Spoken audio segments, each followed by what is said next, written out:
Hi, I'm Whit. And I'm Jake, and we're the coaches over here at Steadfast Life. And today we want to talk about gratitude for the small stuff. Love it. Yeah, this was inspired by the story of Jesus feeding thousands with very little. How many people?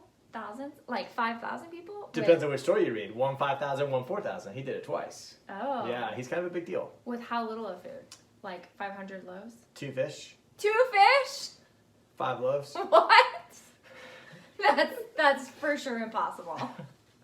When the disciples are looking at this scenario, all of these people to feed, it's a lot like what we look at in our lives. It's like too big. The stress is too much. The task is too large, and our resources are too little. And they're looking at it from that perspective, and they're like, dude, we don't have enough stuff. Like, I don't know what you want us to do. I don't know how we can reach these goals with these skills, kind of a situation. But Jesus had a different perspective on it. He was grateful for what he did have.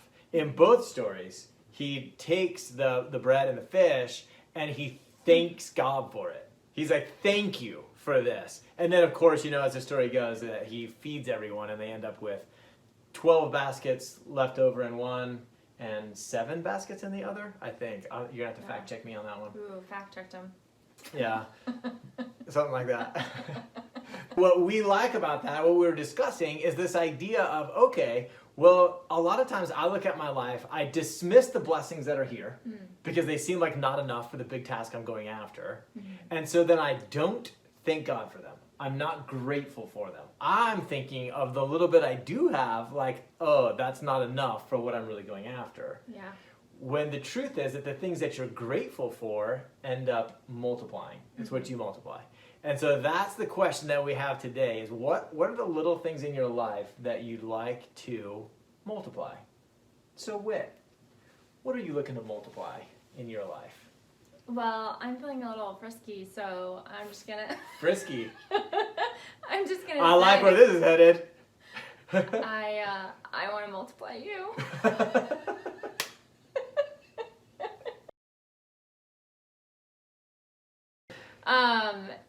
I would like to multiply outside of that. I think just belief.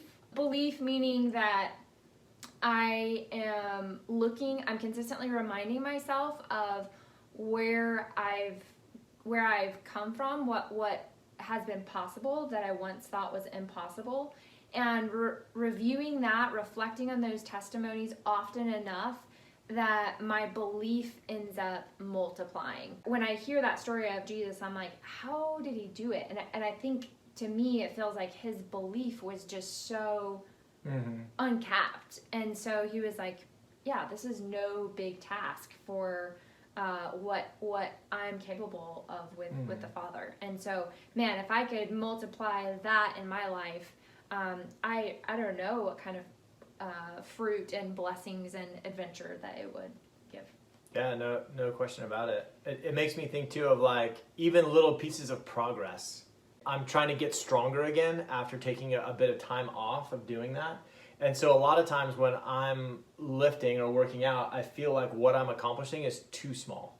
I'm like, whereas if I switch that around, if I'm like, okay, I can only run a mile, and I'm like, thank you, God, that I can run a mile. Yeah. How different that is in terms of where it goes from there, because now I get to multiply that mile. It puts me in the spirit of gratitude, builds the relationship, in this way that now maybe the next time it's bigger and bigger, rather than if I'm always like, oh, it's only a mile. Oh, I only ran a mile. I can only run. Then maybe I won't feel like going again the next time, and maybe all I'll ever have is 2 fish and 5 loaves, instead of seeing the miraculous multiplication.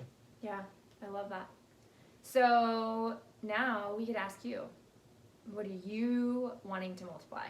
Yeah, it's a really good technique to use for your mindset. You're kind of going back, take a look over your life, and look for the little things, the little blessings that are in there that you sort of overlooked or dismissed. And just instead be like, thank you for this. One that comes up in the morning. Every time when I go out and do my meditation time, I walk and meditate, it's dark. I always do it before dawn. And when I walk out there, there is a road in the distance that goes over a dam that I can see from the house. And I see just headlights driving over the dam. And in the meditation, it's always time to be grateful. And so I'm always grateful that I don't have a commute. Oh, I'm so grateful that today I just get to come work with Whit, that I get to come back, inside of our house, and I have this time, and that like snowballs into massive gratitude for a life that can maybe fill 12 baskets. An area that I like to direct my mind is what area of my life, rather than like what one thing do I want to focus on, but what area of my life do I really want to improve, or am I feeling like is maybe really struggling, not where I want it to be. Taking this concept of the 2 loaves and fish and saying, but what is going well? What do I have? And let me multiply that, let me bring that up, and feel really grateful and appreciative for that. Yeah, I love that. Focus on what you have, not on your lack. Yeah, great insight. Simple concepts, but just being broken down with some faith. Yeah, so if you're seeing this video, we'd sure love to hear from you. It would be a great idea just to take a look at where might you have been looking at your lack, and where can you look at what you do have instead, and start making that shift and share it here and see if you can inspire others as well. Yes, we look forward to hearing from you.